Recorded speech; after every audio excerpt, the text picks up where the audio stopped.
New Delhi. She's previously worked in major national newspapers like the Times of India, the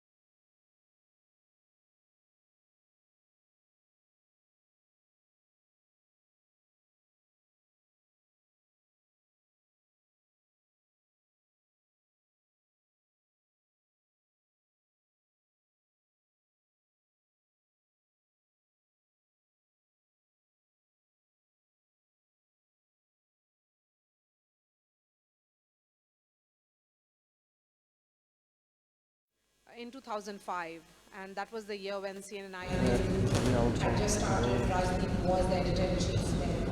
And things from there, from that time to now, things have changed, and change always happens everywhere. Women in the newsroom, I have one point to make. Why should women journalists be talking about women in the newsroom? Perhaps even a male editor would have been fine in a panel of this nature, so that he understands what women talk about, and when they talk about what they undergo. So talking specifically about how and what women bring on in the newsrooms, I think the gender that we talk about, there's nothing specific in terms of women in the newsroom suffer or undergo which is different from any other space. Be it in boardrooms or in other spaces, it's the same kind of biases that you face on a daily basis. It's about what you bring on the table. That is very, very important. I think as a woman journalist in particular, I feel I have to have that X factor. That X factor that I'm talking about has to be about what you bring on the table, which is different, which is much more than what you have in terms of your male counterparts and others. And that's the reason why I say that my skill sets as someone who understands ground realities, who is a very grounded reporter in the sense of what I pick up, I report, I attribute it to my sources, I second check my facts. That is something that I bring on the table. And of course, as a woman, having been in this profession for 14 years, I can say that if a man can, put in 4 hours, I can do 12. And I would be damn good at my work. I'm extremely hardworking. So if you think that you cannot compete with me in number of hard work, is what I'm saying. If you think that for a male counterpart, I often say that they may be good at certain other aspects in terms of networking, going out for smoke breaks and all. I may not be doing that, but then when it comes to my work, I'm extremely diligent, and what I bring on the table in terms of my skill sets is much more than 10 men combined. Well, I'll come to your question, which is what is it that we find in terms of the numbers of women in the newsroom. I have found, because I've been in the profession for 20 years, mostly in print newsrooms, I find that we're quite a number in the entry-level jobs where you start as reporters, trainee reporters, up to the level of special correspondent, principal correspondent, special correspondent. But beyond that, when it goes to the middle level and top editorial jobs, the pyramid narrows. It narrows in any case organizationally for men also, but it narrows quite a bit more for women. Now, why does that happen? It happens due to a lot of reasons, also life cycle reasons. A lot of people drop out. A lot of people feel that the profession's not for them. They get something out of it, move on.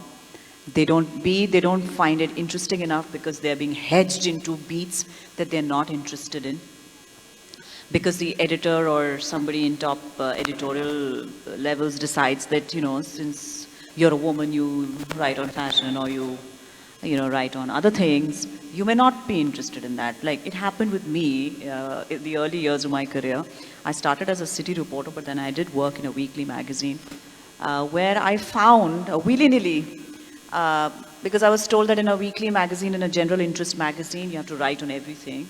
So out of 10 assignments, possibly I would get 1 or 2 political assignments, but the others were all about trends in society, fashion, all of those things. Marya is a good friend. She can tell you that there's nobody more fashion challenged than I am. So it would have been a complete misfit for me.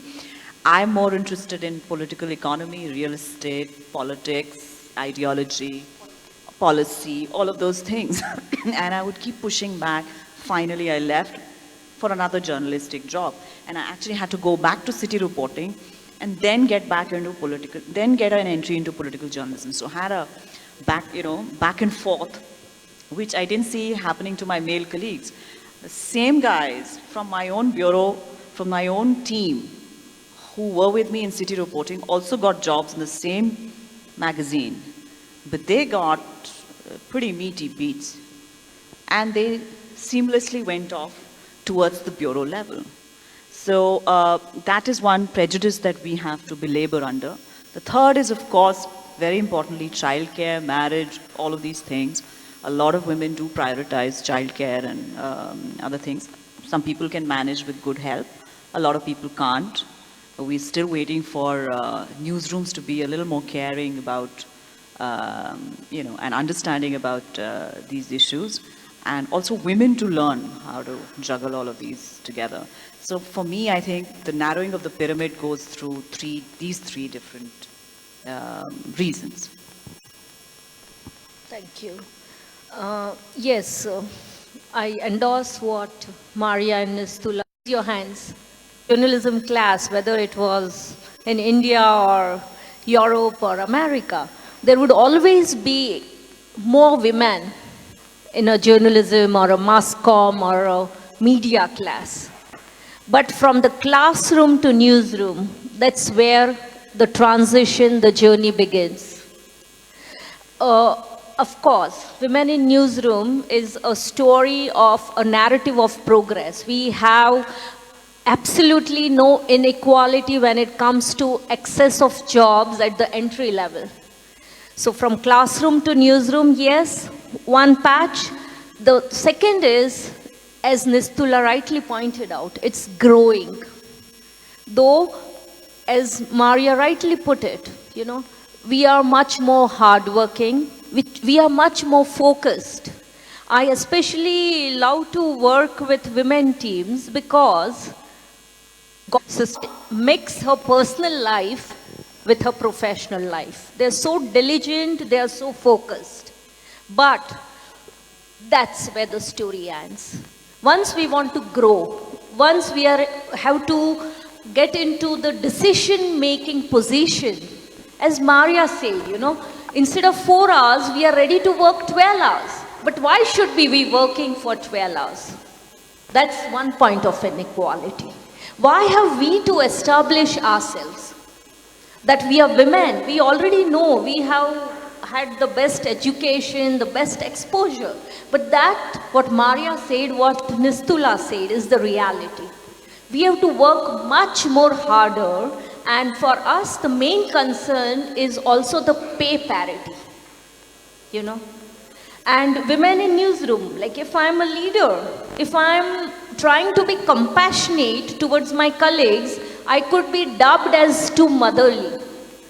And if I'm just going to have a professional relationship, just work, most men, and since it's in Jaipur and I right now happen to be in Ahmedabad and you from Jaipur, so unlike metro cities, women at non-metro places still feel that gender gap. My secretary or my manager could become a sir, but for 20 years I would remain a behenji or a behen or didi or some sort of a weird designation, because male colleagues are still slightly distanced from having women bosses, especially if I'm going to be covering a fashion show or a flower show. Everything's okay. But once we are going to step into the male trajectory and question the male stereotyping of typical patriarchal political coverage, things are going to roll. If I'm going to be in the board, if I'm going to be a functional director, my voice in the boardroom has to be really the softest voice. That's the general perception. And that's the main thing that we, in this century, in this era, have to still discuss about women in newsroom. Shows that everything is not right. Thank you. Hello everyone. Of course, I would absolutely endorse what Marya and Nisthula and Deepali, they have narrated. In my case, it was a very, although of course I come from Dainik Bhaskar, so you must be thinking it would be a very perpetrating place, you know, full of rhodomontade talks by men and all. Surprisingly, it has never been so with me. In certain arenas, yes, but I would just give you a very different picture. I'm basically not a qualified mass comm journalist. I come from a management background. And way back in 1998, you know, when Dainik Bhaskar had just forayed into Jaipur, of course it was all with a set of everything that you can, you know, accredit to a male bastion, the male journalist and everyone, even the photographer, the photojournalist, the desk people, they were all males.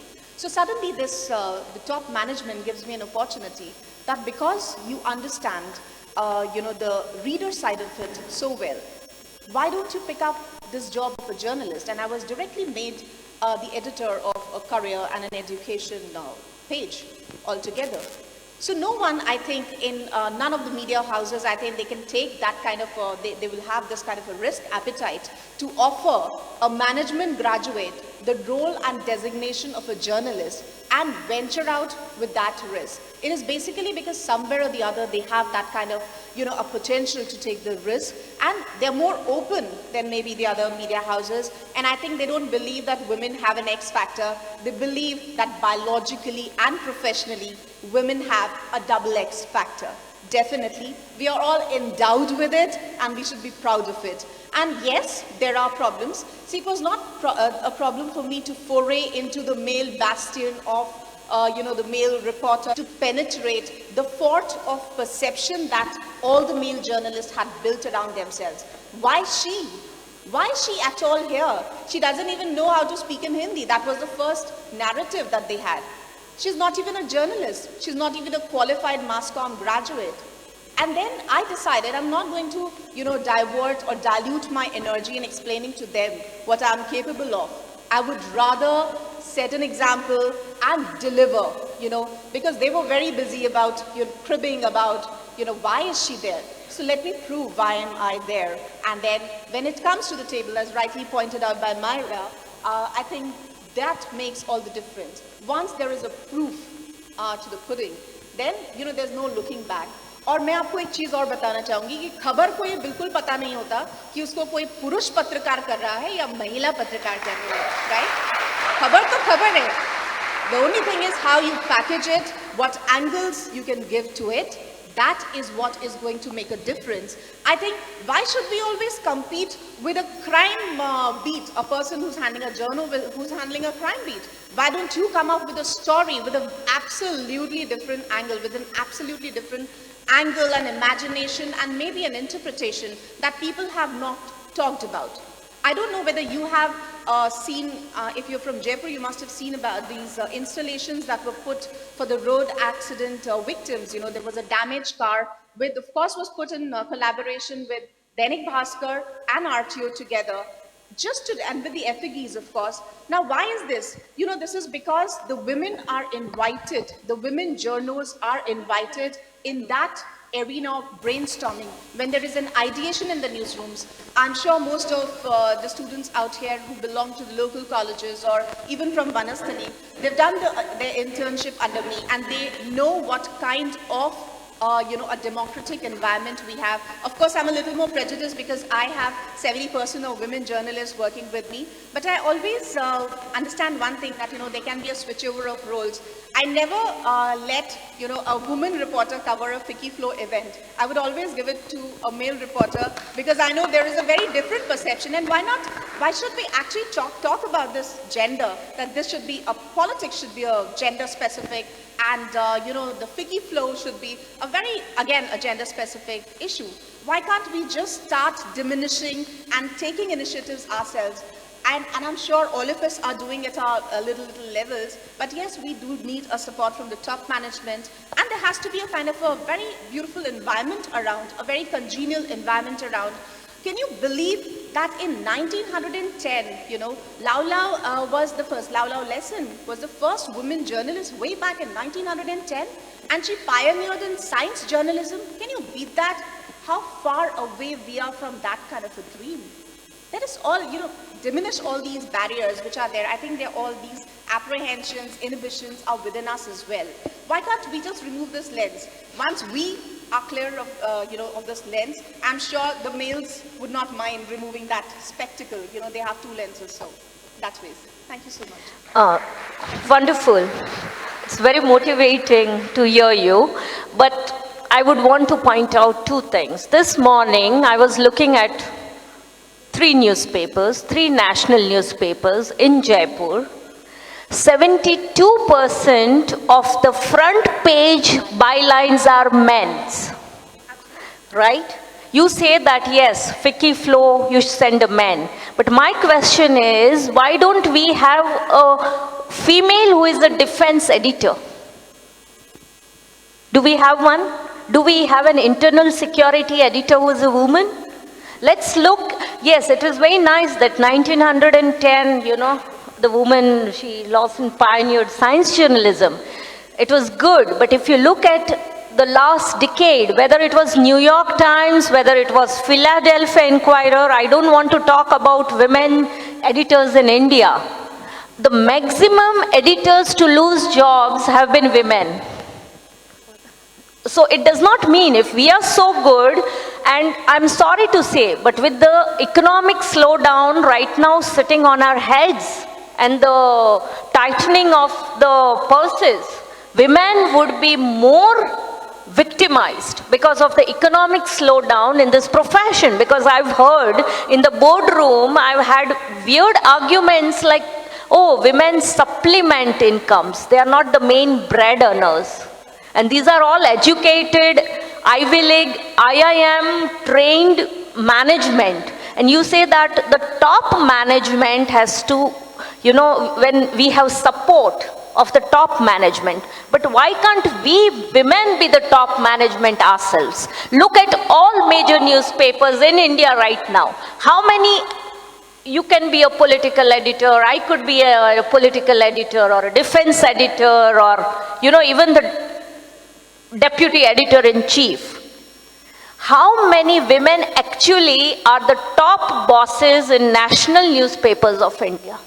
Not even 6%. I don't want to name newspapers, but the biggest media group to the last one on the IRS scale, number of women editor-in-chief. Does that mean that women are not good enough for the top slot?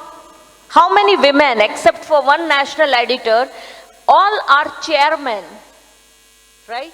Except for one, how many top managements or editor-in-chiefs in India are women? That's my question. To add to what Deepali is saying, I think because she has spent many more years than me, so her view would be, talking about that level of editor-in-chiefs. I'm looking at women who have moved beyond covering the women and child development ministries to HRD ministries or social justice, agriculture, to now covering home affairs, prime minister's office, the BJP, the Congress, hardcore political beats, and understanding the nuances in policy, in infrastructure ministries such as steel, petroleum, aviation. Yes, we are. We are seeing that. And I'm extremely delighted to say that when I started, I was told you can cover railways. That's in the year 2008. I said, do you think I'll be able to cover railways? Because, it's policy, it's infrastructure. How do I understand? He's like, you'll be able to manage it. but most women in the team were asked to do agriculture, rural development, perhaps. But I'm saying that the change is happening. The fact that you have a Nisthula from the Hindu, a prominent paper, 140-year-old paper. She's the political editor covering the Prime Minister's office, covering the BJP. I cover the BJP and the Prime Minister's office for my channel. I think the change is there, and I'm looking at the brighter side. I have always felt that for young people such as you, nihilism may not be the best thing. I'm saying it again. The change is happening in the newsrooms. And I'm grateful to our seniors who have set that bar, and some of us, and many of us are actually fighting it out.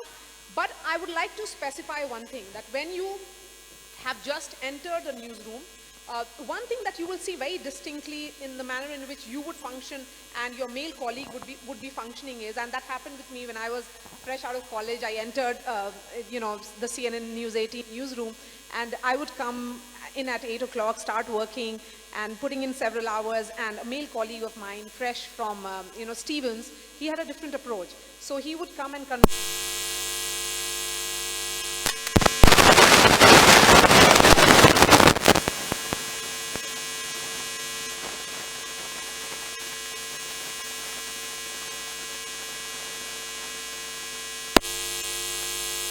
there are more women in senior editorial positions.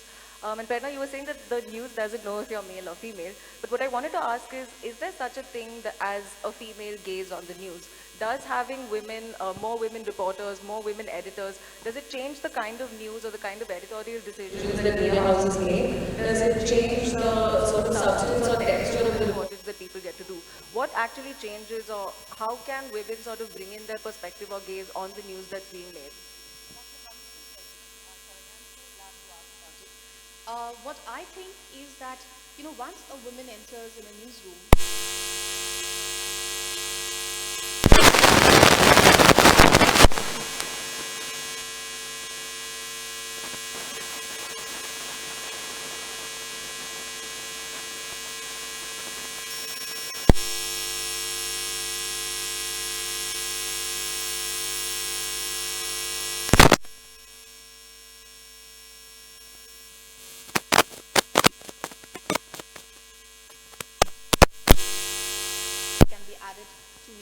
and yes, once the only problem is that, I think they also are somewhere bitten by this kind of a perception that no, it will not be accepted. My views would not be accepted. So if you are not buying your own views and your angle to the story, it will be very difficult for you to convince, your editor for a story across this table. But I think the kind of angle, that's what I was talking about, that if you're doing a crime story, let us get something that is beyond the imagination of Of course, we are diligent. We put in more number of hours and everything. We have a greater exposure. But the point is that are we actually trying to, convince the other side? Not even convince, but are we trying to throw the ideas of that level across the table so that they're convinced to actually take up that kind of, like, of course, like Marya very rightly pointed out that you might come up with the best of ideas and may not execute it. And women are very good at conceiving the ideas, yes, and then completing the ideas as well and delivering it because they understand somewhere or the other the pulse. I was just reading about a very interesting research because of my research orientation. So it said that, it's like when women go out for reporting or for taking out the stories, they listen more. The men do not listen, actually. Half thing is that they go with the perceptions and then, they use half of their auditory senses. And that is why, their news is somewhat incomplete, not really complete. So I think when a woman goes out there, she has a second sense also of intuition and intelligence and whatnot. And she adds a complete different picture and a dimension to whatever she's covering. And you see the kind of environment we have, or in the newsroom where there is a cleaner. I think there's a lot of courtesy and there's a lot of respect. You'll not be able to call names, and you'll not be able to just do anything or say anything like you. But I would like to absolutely agree with Deepali on one thing. And you really try to laugh at the excuses that the male counterparts make about the headaches and the diarrheas and all. I'm so glad that Come se come, that is a universal issue that, we are dealing with. Yeah. That is there, definitely.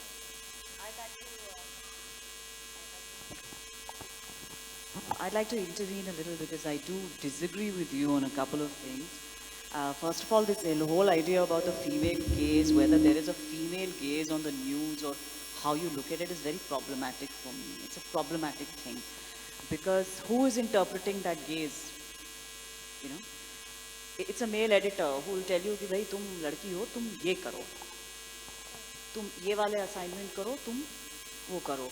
Then in that situation, he is defining what the female gaze is, and that's a problematic thing for me. Secondly, I really don't agree that, men don't listen, or as journalists, they don't use their auditory powers or whatever. I think they're very competent male colleagues, as there are female colleagues.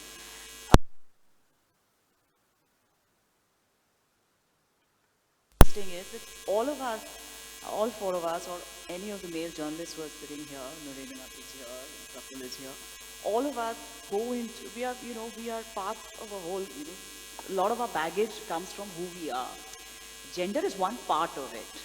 It's not the whole of it. Your schooling, your college, what subjects you do, your bent towards covering certain things, your life experiences. I'm going to give you a small example. First time that I held a national election was in 2004, and I went to men, where Mulayam Singh Yadav was fighting the election. It's the back of the boondocks, and it's the roads are bad. The only thing we grow is potatoes, and it's his backyard, and they're feudals to environment there, and he's the big boss, and he was. I encountered this young functionary from the Samajwadi Party, and he was looking a bit tense. I said, "Kyun bhai, kya hua? Aap itne tense? Why are you looking so tense?" And he said, "Look, we have no hotels here, and there are no Western-style loos, so therefore none of the star campaigners want to come and campaign for Netaji." I started laughing. I said, "Well, you see, at least some star campaigners have come to know what problems women face when they're traveling. If there are no hotels, no decent places to stay, and things like that. So as a woman traveling alone, that is something that melted my experience, and I did a story on that and how entered the story of how just a feudal backyard for Mulayam Singh Yadav that this was. Men can also come up with all of, with their experiences, but it cannot always be that your identity as a woman is the only thing that is informing your journalism. So I'll just end with 2 lines on this, that the female gaze, all gaze, like you can't differentiate between a male eye and a female eye, but when it comes to stories, whether it was gophers or whether whatever financial scams or fake degrees in the contemporary era, it has been women who have exposed it. So I think women in a newsroom always under-promise and over-deliver. That's the takeaway. It looks like we're running out of time, but there was one question that I really wanted to ask everyone on the panel. So there's this idea of a toolkit that women need to have, like a feminist toolkit that women need to have to equip themselves with skills or tools or behaviors that will help them be successful in their lives. So I just wanted to ask each of you, what do you think women journalists should equip themselves, equip their feminist journalists toolkits with in order to be successful journalists?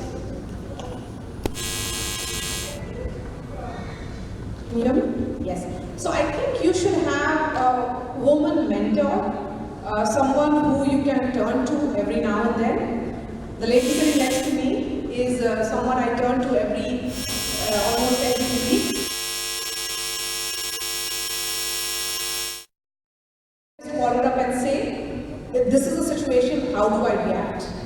And then I get the answer. You have to have a woman who can guide you through, and she should be she should be like really senior to you, and you should just have that faith that the idea of sisterhood should be in a woman who's around, and that's the one for me who says that this is what you have to do in this situation, and you must have a woman mentor for yourself, and I have.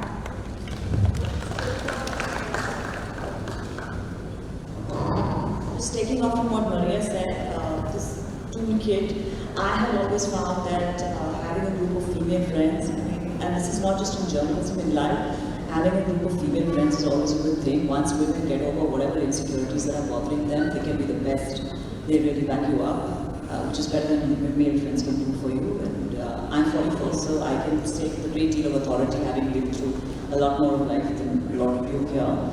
And the second feminist toolkit is that don't whine, don't whinge. Look at something very, very clear. It's a very clear-eyed perspective. Ask if you're in a pickle, you ask yourself, how is it that I can extricate myself from this with my dignity intact? And that should be the aim for you. So don't whine about things. It's not attractive. It doesn't help you. And when you go to your editor with a problem, you have a problem, you work out 3 solutions because the editor has no time to listen to anybody's whinging, even a male colleagues. So you go there, you say, this is my problem, these are the 3 possible solutions. This suits you, this suits me, this will suit everybody. And make it a very short meeting and get out of there. So these are the 2 things I would say that My toolkit, I would say, is that women generally say, I feel this, I think so, I presume. I think women should just believe. We are what we are, and confidence and mentorship from strong senior women, that's the key. Every night, I think, usually it's after midnight that we have a chat, and that keeps the adrenaline going on. Thank you.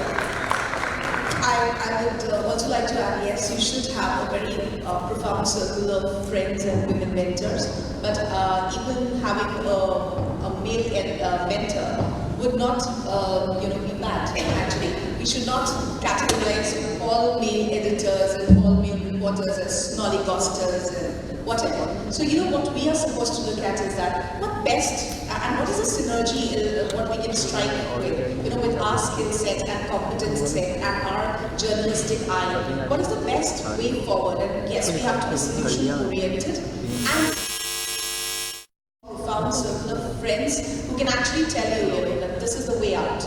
And don't end in a suit, don't end in a kind of a conflicting situation wherein where you have to really withdraw that way. So all these things really matter a lot. Thank you so much. I think we're out of time now, but that was a very enriching, very good discussion. Thank you so much.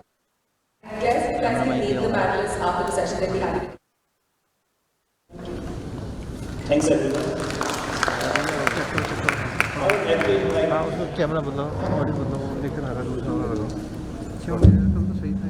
would like to invite Mr. Narendranath and Ms. Jennifer to come over stage and present the next to the panelists.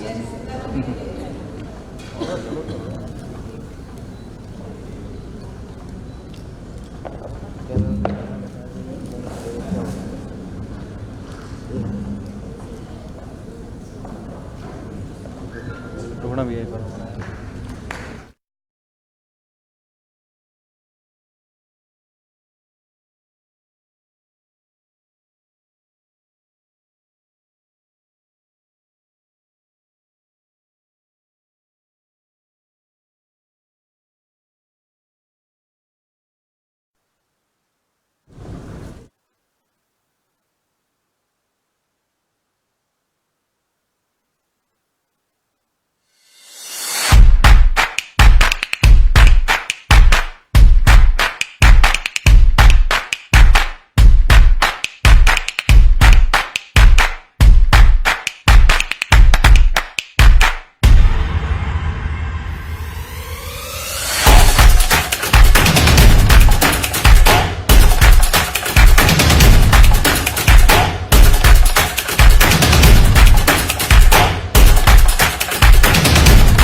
Live, a platform to sharing your thoughts.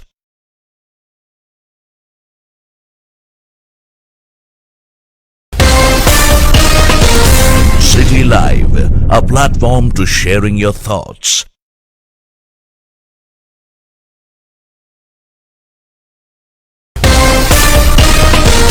City Live, a platform to sharing your thoughts.